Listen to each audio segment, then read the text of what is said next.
শুধু ঢুকলাম মসজিদের ভিতরে, সাথে সাথে অন্তরের অবস্থা পরিবর্তন হয়ে গেছে।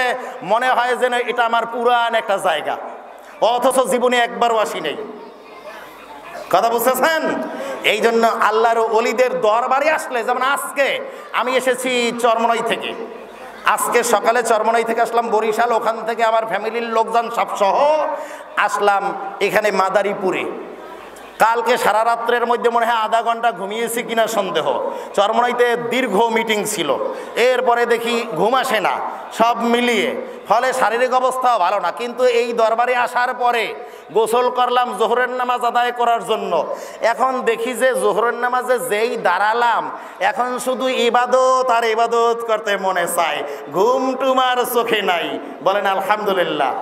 যদিও তেমন একটা ইবাদত করতে পারি নাই, কিন্তু এই যে অন্তরের অবস্থার পরিবর্তন হয়ে গেল, শারীরিক অবস্থা খারাপ থাকা সত্ত্বেও অন্তরের অবস্থা ভালো হয়ে গেল, এটা আল্লাহর ওলির দরবারের বরকতে। বলেন আলহামদুলিল্লাহ।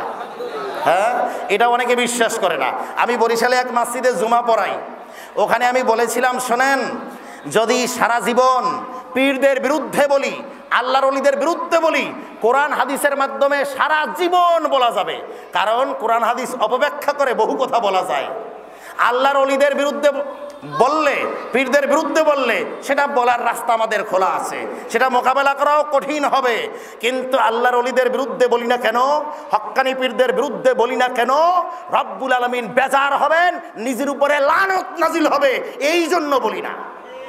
অতএব পীরদের পক্ষে আমাদের বলার কোনো প্রয়োজন নাই, জীবিকা নির্বাহের জন্য, দুনিয়ার কোনো স্বার্থের জন্য আল্লাহর ওলিদের পক্ষে বলার কোনো প্রয়োজন নাই।